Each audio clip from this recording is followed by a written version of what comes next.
Hi, it's Angela Hardy here, kinesiologist at Cloud9. Today I want to talk to you about becoming a split personality.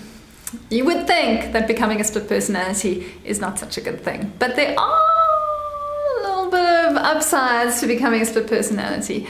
So what I'm talking about here is developing the ability to be an internal observer in your own life. So what I mean by that is basically you've got the little monkey brain, that part of your brain that is reacting to everything that's going on in your life, that part of your brain that is maybe going into stress and reacting in a stressed way to situations, to things that people do or say, to the environment around you. And when it goes into that stress state, it creates its own little roller coaster ride, and it doesn't always benefit us to go into that stress behavior. The monkey brain is also that part of the brain that comes up with a story. So something happens to me and I make all these assumptions about what it means, and this person's, that's what they meant by that, and they don't like me, or whatever the case may be. This is the monkey brain, yada yada yada yada yada, talking rubbish in your head, and it comes up with a whole bunch of stuff which doesn't always serve us. Okay, so that's the one part of your brain, the monkey brain. Your split personality that I'd really like you to develop is the observer. Now, I've got a kind of weird sense of humor, so my observer looks a bit like Jesus, in Joseph's Technicolor Dreamcoat with some cool hippie sandals, and a nice beard and some long hair. And he's kind of, vaguely sarcastic, because he likes to stand and he likes to cross his arms and he likes to lean back against the wall, all cool and casual, and look at me and say, "Oh yeah, you really want to go there now? Oh, are you enjoying that little conversation you're having in your brain? Oh, okay, fine. It's up to you, really. Don't make me stop you." So he's a bit sarky, but he always tickles me when he's just like, "Oh, whatever.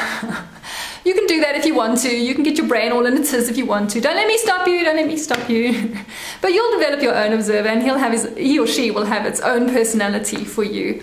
But what really I want you to do is develop this observer who is kind. Who's kind. The observer is not there to flagellate you. The observer is not there to criticize you. The observer is not there to tell you you've been an idiot and you should change your behavior and that's not okay. No, the observer is there to say, "Oh, I see what you're doing. Let me just point it out to you. I see that you're going into this stressed out state where you're not serving yourself. I see that you're reacting to a situation instead of taking a moment to be proactive and to deal with it in a much more useful and powerful way." So that's what the observer's role is, and that's what the observer does. So anytime you go into a situation where you need to just stop and take a moment, the observer jumps in and says, "I see what's going on here for you." Now, how do you develop the observer? Well, practice really is the only way to develop your observer. And what happens is that the more you practice, the quicker off the mark the observer will be. So you won't spend 4 hours going through the story in your head, having this conversation in your head with somebody, getting all uptight and riled, before finally you think, "Ooh, is this working for me?" No. If you have a practice observer, within the first 30 seconds or minute of what you're doing, he'll be is this what you really want for your life? Do you want to go into this conversation? Is this helping you? And that'll stop you in your tracks, and that allows you to stop and say, well, is this helping me? Is this story that I'm making around the situation 100% absolutely certainly true? Do I know for a fact that it's true? Or am I making it up because, it's quite fun to get a bit hyper about it? So that's what the observer's going to do when he's really practiced. He's going to step in and say, "Hey, stop that now. This isn't working for you. What would you like instead?" And give you a moment to just step back and breathe and think again about what you're doing. So, like I said, the most important thing is to practice. But there is another way of helping to develop the observer, and that is through meditation.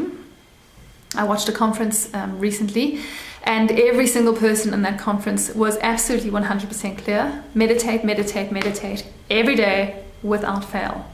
And so there's many different types of meditation, different ways of doing it. But one of the ways of meditating is to become an observer in your meditation. So what you do is you allow your monkey brain to come up with all these thoughts and to have all these thoughts passing through, and you just observe them. And while you're observing, in some meditations you can observe and name them. So you can be like, oh, I'm thinking about this, that's fear. Oh, I'm thinking about that, that's a story that's not true. Oh, I'm thinking about that, that's an event that happened in the past. And so your observer just becomes this namer of what happens during the meditation.